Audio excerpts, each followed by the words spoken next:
Welcome to Flourishing Flame, from burning out to burning bright with therapist and coach Leah Brown. Are you a people helper or caregiver, feeling overwhelmed, distant, cynical, and crispy around the edges? Join me to defeat burnout by learning how to manage stress and create deep connective relationships with others so that you can pursue your calling, providing light and warmth to those around you. I wanted to make a quick announcement to let you all know I'm offering a special for January and February. If you purchase any assessment during those 2 months, you will receive an invitation to a live session with me to help you better understand your results and see how you can use the understanding to enhance your life. You can find a link to the assessment in the show notes or on my website, leahlittlebrown.com. Now, back to the episode. Hello and welcome to episode 16. We've spent the last several episodes talking about the DISC model of human behavior and looking at what makes us unique in our personalities. Each of us is a combination of all 4 of these personality types to a greater or lesser degree, and we need to grow in insight and understanding ourselves and understanding how other people see us and understanding the other personality types so that we can do the things that we do as caregivers, as people helpers, as people who take care of others, so that we can be able to do our job the best and to be able to support others to the greatest degree. So today we're talking about the personality type that is overwhelmingly represented in people helping fields, whether it's a primary or secondary trait. It's the S personality type. They are reserved and people-oriented, and a pure S, like it's the only thing that's in your personality type, is about 9% of the population. And people that have an S trait that is over the midline, if you're looking at it in an assessment tool, it is 74.6% to have an S blend. And about 30 to 35% of the population have it as a significantly dominant part of their personality. And there's a range here because it can shift. But I just wanted you to see this is a huge percentage of people in general. But when you look even more specifically at people helping fields, it's a greater percentage than the average across the board. The symbol that we use for the S personality type is a plus and minus sign because they're always bringing others into balance, adding where there needs to be more added to, and kind of making up the difference when it's too much so that they can pull back a little bit. And the color that represents them is blue. When an S is working, their focus is all for one and one for all. If we all work together, we can make a great team. Working together, we can do it. They have a basic need of appreciation and security and approval. S's outlook on life, they provide necessary support to bring harmony and to get the job completed. S's enjoy calm, easygoing environments. They're warm-hearted. They have a tendency to stuff things inside. They're even-tempered and can struggle to say no when asked to do something. They also struggle with being forceful at times. They're not self-centered. They're very interested in other people and making sure everyone else is okay, though they can be territorial when it comes to their security. They want to make sure everything is in line and that everything is taken care of. S's tend to be really great finishers as opposed to the I and the D that we talked about before. They're really good at showing sincerity, being even-tempered. They are loyal, sometimes loyal to a fault, and are great at building relationships. They are also good at seeing an easier way to do things. The I's and the D's tend to be quick in looking at situations and making decisions. S's take more time to figure out how they want to do something, and they're great at seeing what's an easier way to do this thing that we already have to do. They provide dependability to a team and are great team players. They're excellent at making others feel accepted. As we've been talking about, we all have strengths that can be taken too far. And with an S personality type, because they value doing what's best for the group, the team, or the family, they can neglect their personal need, their personal comfort. And they don't want to go against the grain because they don't want to cause conflict.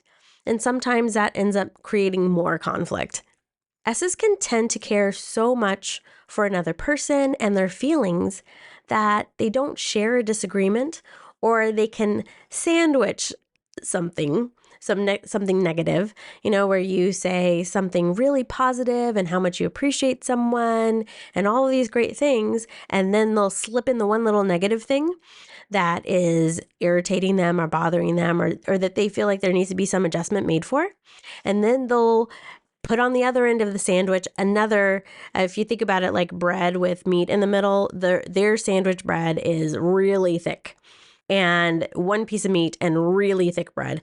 And so their message that they're trying to get across that might be perceived as something negative, even if it's just that they're perceiving it as something negative, can get lost.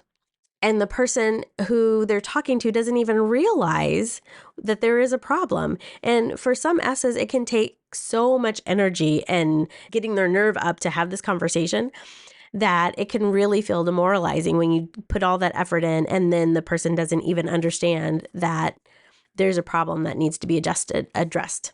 S's also, in not wanting to directly confront someone, can share sideways with peers or with others and not sharing their concern with the person that needs to hear it. Sometimes what happens is that it can get back to that person from someone else instead of the person, the S personality type person that had the concern in the first place. And when that happens, it can be misinterpreted as a stab in the back or as being two-faced.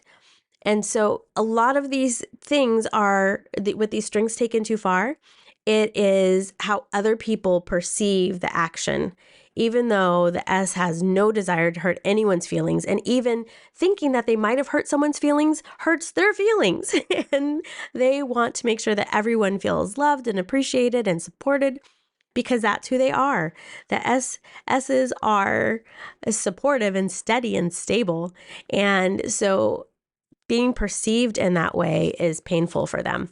If you are an S personality type and you are looking for how to interact with others, then I have a couple tips for you.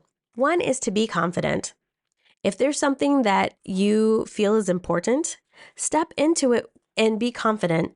And even if you don't feel confident, act it. Fake it till you make it. That will help others to not see you as being a pushover. And when you have to say no with confidence. If you need to, practice looking in the mirror and saying, no, that doesn't fit for my schedule, or no, I can't make that happen. Because having a confident no will create a good boundary that will keep others from trying to continually push you into saying yes to things that you know that you are not able to do.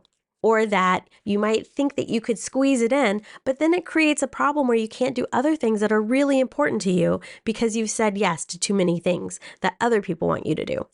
Another thing for S's to remember is that challenges are okay. S's have a tendency to pull away from challenges. And you need to remember, if you're an S personality type, that challenges are okay, and they will just help you to be stronger and help you to even see your own strength that you might not recognize yet. The third tip for S's is don't be controlled by fear. And when I say fear, I want you to think about it as an acronym of false evidence appearing real. A lot of the things that we can be afraid of are things that are not even real, are not even true. They might be things in the future or things in the past, but they're not something that's happening right now. And so being able to refocus your attention to the present moment and what's happening right now, and what are the things that need to be done to meet the needs of the moment, will help to reduce that being controlled by fear. Now, if you're looking at how do I better interact with someone who's an S personality type, then, because you're not an S personality type, then I want you to be thinking this way. Be personal. Be curious about them. They notice things that other people don't tend to notice. If you're in a conversation, it's a big group conversation, The S's will notice who didn't speak. The I's will be so busy talking that they won't notice. And the D's are kind of thinking in a task orientation and are not paying attention to the details of what's going on with the other people. So S's are really sensitive to those things. And so if you're not an S personality type and you notice that someone is not talking and you think that they might be an S personality type, make sure that you interact with them in a personal way. If you have S personality types on your team, which in our caretaking community, we tend to be a higher on the S personality type. But that doesn't mean that everyone who's listening is in that category and can use a little bit of encouragement. Even if you are an S personality type and you see someone else who's an S personality type, being able to know that they're motivated by affirmation can help us to say those things to keep them going, to help them to see that they are seen and appreciated for what they're doing. The last thing that I want to mention in terms of interacting with someone with an S personality type is that they really appreciate predictability and maintaining a stable routine and the status quo. And so if you are interacting with an S personality type, then it would be great for you to make sure that you are creating that stability and that you're not changing things up all the time so that they can give you their best and so that you can work to create harmony in the relationship. I wanted to, in this episode, take a little bit of time to encourage those of us that are serving others in thankless jobs. I just want to take a little extra time with the S personality type people that are listening today to let you know that the work that you're doing is important, even when other people don't see it or recognize it, because you're not putting yourself out there. You are making a difference in the world that no one else could be making. Be careful that in all of the good that you're doing for other people, you don't forget to do good for yourself and take care of yourself. You are a treasure, and there's no one else like you. Like I've said before, everyone is a unique blend of all 4 of these personality types. Everyone has their own combination, and it's represented in our personalities to a greater or lesser degree. As you're growing in your understanding of yourselves and others, it helps you to serve others well. Thank you so much for joining me today. And I just wanted to put out a little reminder. If you are interested in seeing how the different personality types work together in your organization or your family, let me know by sending me your codes for your DISC assessment if you take it through my website, and I will send you a report for your family or your organization so that you can see it all together and be able to better understand how you all work together and how you can best support each other. Take care. Thank you for joining me today. If this episode added kindling to your flame, please leave a review and pass it on to a friend who could use some encouragement. You can connect with me and find additional resources at leahlittlebrown.com. Now go forth and burn in all your brilliance.